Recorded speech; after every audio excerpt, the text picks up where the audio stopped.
뉴스 플러스 시작합니다. 트럼프의 매서운 관세 칼날과 경기 침체에 대한 공포가 공매도 재개 첫날을 맞은 우리 주식시장을 덮쳤습니다. 상호 관세를 넘어서 보편 관세까지 검토하고 있다는 소식에 외국인들은 현 선물 시장에서 2조 8천억 원에 가까운 매도 폭탄을 던졌습니다. 그 결과 코스피 2,500선이 손쉽게 무너졌습니다. 증권부 박혜린 기자 나왔습니다. 박 기자, 네. 이 외국인들이 이렇게 예상 밖으로 대규모 매도 폭탄을 던진 오늘 시장 좀 어떻게 해석해야 되겠습니까? 네, 말씀하셨듯이 외국인 오늘 현물 코스피에서만 1조 6천억 원가량을 순매도했습니다. 네. 기관과 개인이 함께 순매수하며 지수 하락을 버텨보려 했지만 역부족이었고요. 외국인은 코스피에서 SK하이닉스, 삼성전자, 현대차, 한미반도체, LG에너지솔루션 순으로 팔아치웠습니다.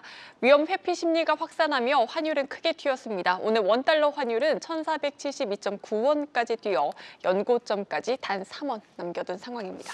네, 공매도 재개를 걱정했는데 오히려 관세에 대한 걱정이 더 컸던 것 같습니다. 우리나라는 물론 일본이나 대만까지 미국 수출이 중요한 나라들 시장은 일제히 다 무너졌습니다. 네, 실제로 오늘 아시아 증시가 일제히 하락을 했고요. 특히 일본 증시는 대장주 토요타를 중심으로 투심이 악화되며 우리보다 더 큰 낙폭을 보였습니다. 네. 또 대차장고 비율이 높은 종목들의 급락이 우려되던 상황이었는데요.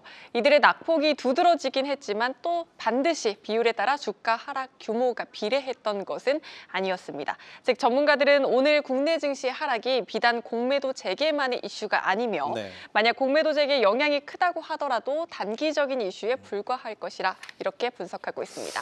그러니까 이제 공매도에 따른 하락분은 결국 시간이 해결해 준다 이런 뜻 아니겠습니까? 네, 그렇습니다. 실제로 과거 공매도 재개 첫날 주가 흐름을 보면 3번 중 2번은 지수가 하락을 했었습니다.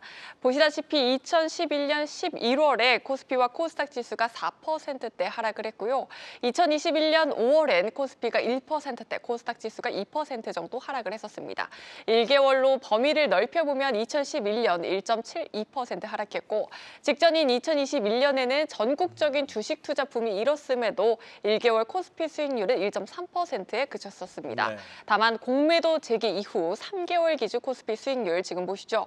2009년 당시 14.7%, 2011년 10%, 2021년 2.84% 등을 기록하는 등 점차 안정화된 모습을 보였습니다. 즉 전문가들은 관세 이슈를 떼어놓고 공매도 재개만 놓고 봤을 때 앞으로 한 달간은 변동성 장세가 이어지겠지만 이후엔 점차 안정될 것이란 전망을 내놓고 있습니다.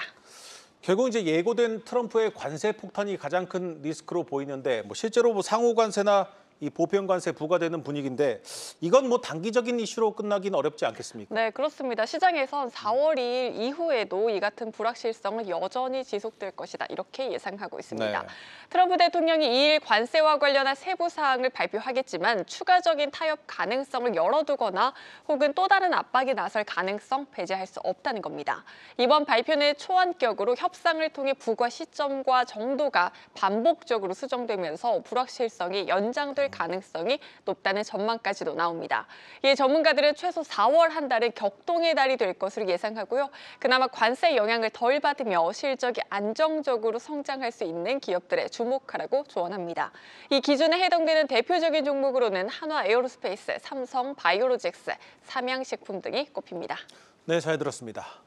증권부 박혜린 기자였습니다.